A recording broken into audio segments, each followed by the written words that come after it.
Au nom du Père et du Fils et du Saint-Esprit, Évangile de Jésus-Christ selon saint Luc. En ce temps-là, une discussion survint entre les disciples pour savoir qui parmi eux était le plus grand. Mais Jésus, sachant quelle discussion occupait leur cœur, prit un enfant, le plaça à côté de lui et leur dit : « Celui qui accueille en mon nom cet enfant, il m'accueille moi. Et celui qui m'accueille, accueille celui qui m'a envoyé. En effet, le plus petit d'entre vous tous, c'est celui-là qui est grand. » Jean, l'un des 12, dit à Jésus : « Maître, nous avons vu quelqu'un expulser des démons en ton nom. Nous l'en avons empêché, car il ne marche pas à ta suite avec nous. » Jésus lui répondit : « Ne l'en empêchez pas. Qui n'est pas contre vous est pour vous. » Acclamons la parole de Dieu. Louange à toi, Seigneur Jésus. Bien-aimés dans le Seigneur, qui d'entre nous ne veut pas vivre? Qui d'entre nous ne veut pas être quelqu'un? Qui d'entre nous ne veut pas être bien placé et s'entourer de gloire et d'honneur dans la vie?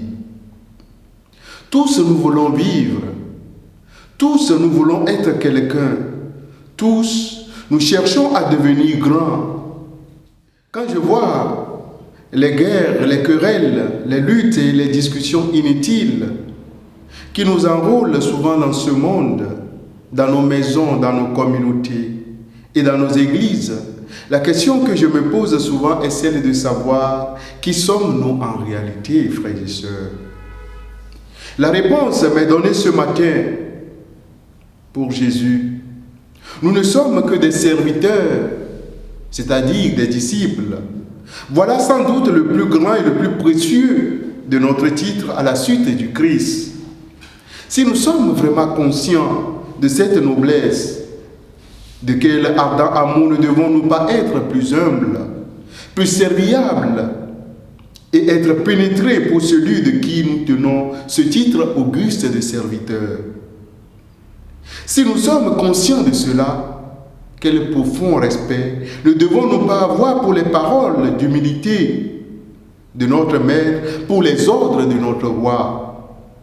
Si nous sommes conscients de cela, de quelles ailes ne devons-nous pas être animés pour les exécuter avec la plus grande fidélité?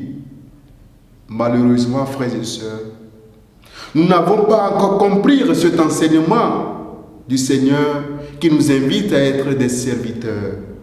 Voilà pourquoi nos pouvoirs, nos responsabilités à nous confier aujourd'hui ne sont que des armes de dominance, d'exclusion et de gloire, au lieu d'être des ceintures ou des services, des serviettes de nos frères et sœurs. Bien-aimés dans le Seigneur, disciples de Jésus-Christ, nous devons apprendre à quitter les choses de ce monde, les gloires et les honneurs, le goût de grandeur et l'orgueil. Nous devons penser à Jésus et à Jésus seul, l'unique et l'humble serviteur. N'agissons que pour Jésus, et cela à travers le service de nos frères et sœurs, car un serviteur n'est pas plus grand que son maître. Si nous sommes vraiment conscients de cela, le goût de grandeur ne ferait plus partie de nos menus de chaque jour. Le goût de dominance ne ferait plus partie de notre vie. Donne ta vie à Dieu.